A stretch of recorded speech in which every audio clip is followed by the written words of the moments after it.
For 15 years, I dealt with constant suffocating anxiety that made my life miserable. I couldn't enjoy anything. I thought there was something wrong with me. I thought I was broken. I thought I was weak. The most challenging part was the symptoms I was experiencing. I was convinced that they were dangerous. But now looking back, it wasn't the symptoms that kept me stuck. It was my relationship with them. It was how I was terrified of them. So in this video, I will be breaking down 24 scary but common anxiety symptoms, because once you understand what they really are, they lose power over you. And more importantly, I'll show you how to overcome them instead of just fighting them. Number one, heart palpitation. This was one of the scariest symptoms for me. This happened because when your body thinks you're in danger, it releases adrenaline, and that adrenaline makes your heart beat faster and stronger so that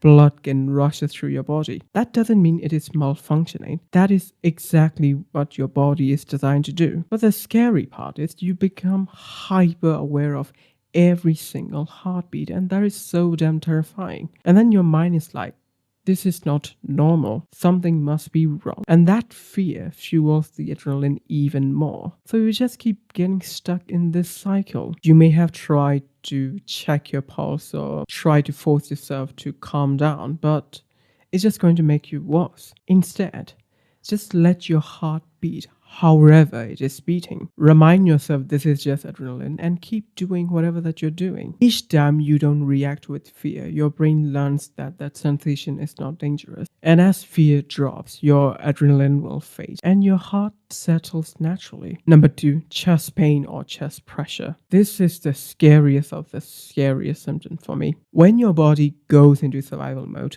all the muscles around your chest tightens up like a protective shield. Your breathing gets shallow, digestion can create pressure, and all of this is happening at once. And it can feel this sharp, heavy, squeezing sensation. Your chest is an area we instinctively link with danger. So the moment you feel pain around that area, your mind immediately jumps to the absolute worst case scenarios, which makes the fear even stronger more. I want you to know that the pain isn't coming from your heart. It is just coming from your muscles and your breathing patterns. Tell yourself it is just a sensation, not danger, and keep moving whatever that you're doing. Relax your shoulders and let your chest expand. And as I've said before, as that fear drops, your sensation will become normal again. Number three, shortness of breath. Anxiety changes how you breathe without you even noticing. You may start breathing faster or shallower. You're still getting the oxygen, but the balance between carbon dioxide and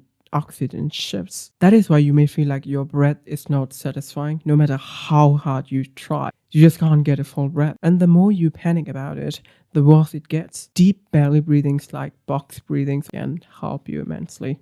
But do not try so hard to breathe deeply. Your body knows how to breathe, so just let it do its thing. Number four, sudden adrenaline surges. This happened to me all the time. Your nervous system gets so sensitive that it can release adrenaline even when nothing is happening. You may be sitting there lying on your couch and suddenly you just have this surge of energy and it feels so terrifying. But it is not a warning. It is just a false alarm. You don't need to fight anything. You don't need to try anything to make it go away. Just tell yourself this is just adrenaline and it will pass, because adrenaline will pass just like a wave. It will rise, it will peak, and it will fall on its own. Number five, feeling of dread or doom. One moment you're fine, and then you have this feeling of something terrible is about to happen. When your nervous system is overly sensitive, the fear center of your brain or your amygdala makes fire even before your rational brain or your prefrontal cortex can catch up. So you feel pure fear without any story attached to it.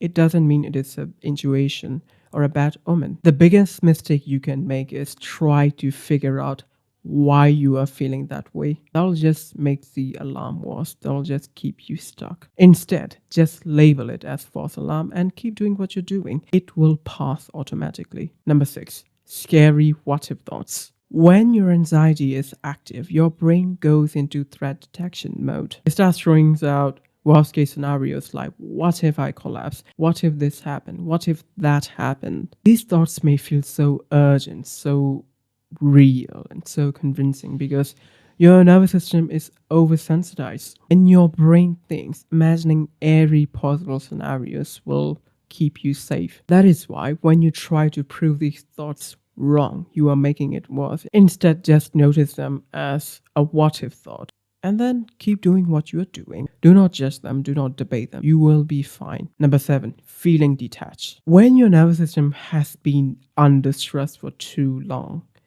it hit an internal pause. Instead of staying in this fight or flight mode for too long, it turns into this freeze mode. You might feel shutting down, low energy, emotionally flat, or just disconnected. Sometimes it can show up as emotional numbness as your emotions are distant. This doesn't mean you are depressed or permanent damage. It just means your nervous system is extremely exhausted. So do not force yourself to feel different. Allow the slowdown and focus on basic self-care like eating, slow movement, and notice what you can feel, what you can sense. And just allow it to happen. And when your body thinks it is recharged, you will start to feel normal again. Number 8, brain fog. Your brain is not damaged. It is just in survival mode. When anxiety is active, your brain shifts all of its energy towards danger. It leaves no room for focus, concentration, or mental clarity. That's why you may feel foggy and you may find hard to focus. Do not try to power through anything. Instead,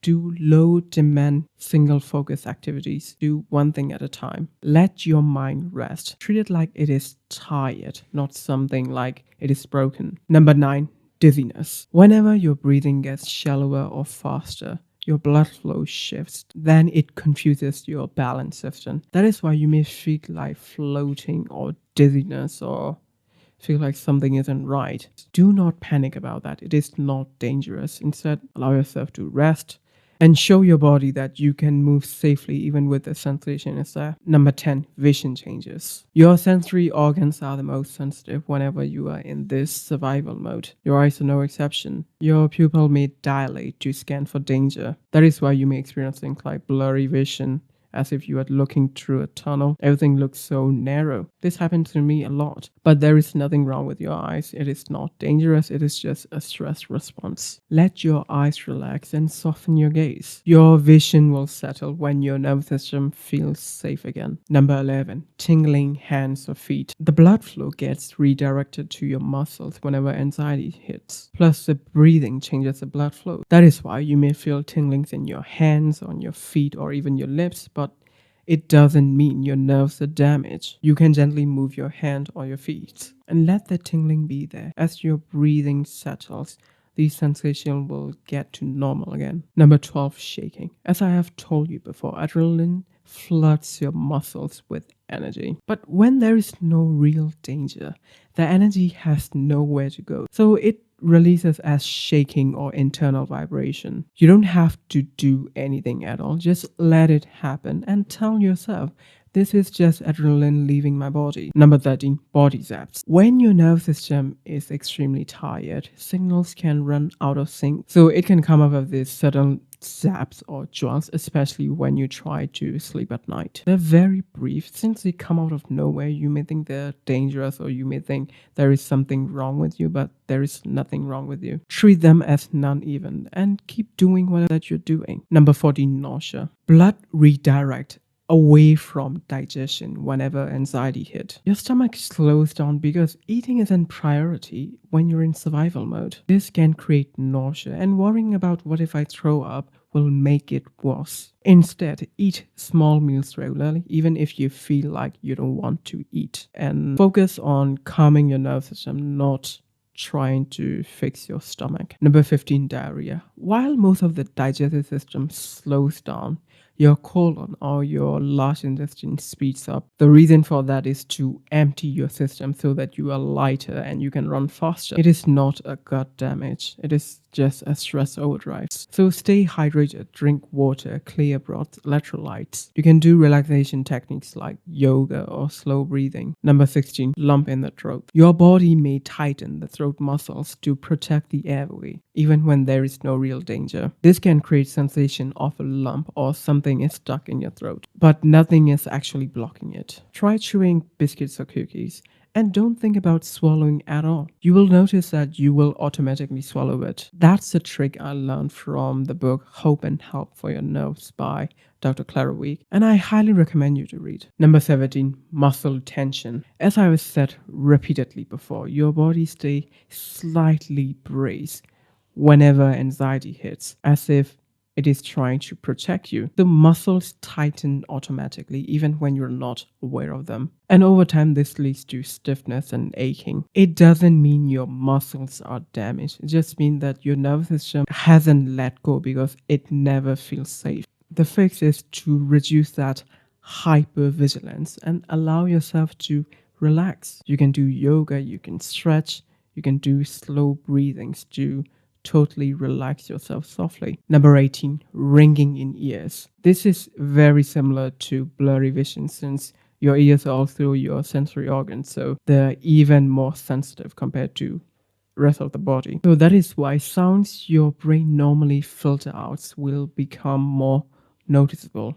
And the more you focus on those, the more your brain will notice on those. So instead just label them as false alarm and just keep doing what you're doing and it will pass. Number 19, sweating. As your body prepares to move quickly, your stress glands turn on. That is why you may sweat a lot for no reason, but there is nothing wrong with you. Just let it happen. Hydrate yourself and as your body feels safe again, it will pass. Number 20, hyper awareness of bodily sensations. When you've been living under anxiety for so long, your brain switched to hypervigilance mode. Instead of watching the outside world, it starts to watch your inside world. It starts to notice every heartbeat, every flutter, every single sensation that you feel every second of the day. Everything feels scary, but it is not. You have to understand that nothing new is happening. You are just noticing things that were filtered out before. So stop treating these sensations like they need attention. Redirect your focus onto the outside world. Notice what you can see, and over time, all of this will fade into background again. 21, frequent urination. Your stress hormones make your bladder more sensitive. It sends urgency signal even when it is not full. It is just a false alarm. You don't have to panic like,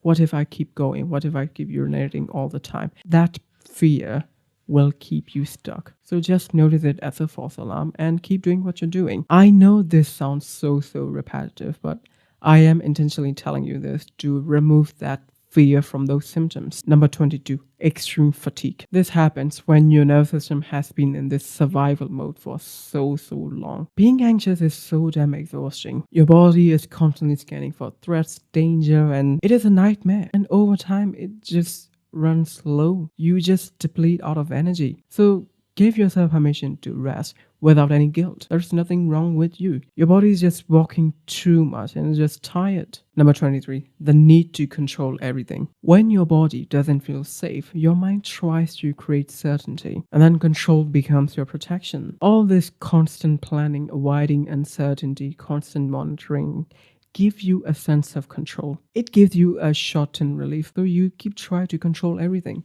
But the truth is, you can't control everything. Uncertainty will always exist. And recovery comes from learning you can tolerate uncertainty and still be okay with it. You can start small. Try to live in uncertainty bit by bit. Let the discomfort exist. And over time, your tolerance will expand. Number 24, fear of leaving home. You may feel like you don't want to leave your home or you don't want to go to certain situations. It happens because your brain associates certain places with panic. Your nervous system remembers everything that you had experienced and it's trying to protect you by sending signals before you even try to leave outside. But the more you try to stay at home and the more you try to live in this tiny comfort zone, it teaches your brain that the world is dangerous. Instead, start small. And I'm not saying you to go into the difficult situation to feel panic. No, I'm not saying it. You don't need to rush anything. Just start small. and take things slowly. And each time you stay in those situations whilst nothing is happening, your brain learned that, oh, I survived this. There is nothing wrong and I can do this. And I want you to remember that you are not broken and there is nothing wrong with you. The only reason you are afraid of all these symptoms is because you don't know what they are, but hopefully now you see them what they are. These symptoms are not a sign of damage. They are just a byproduct of an overly sensitive nervous system. Thanks for watching, guys.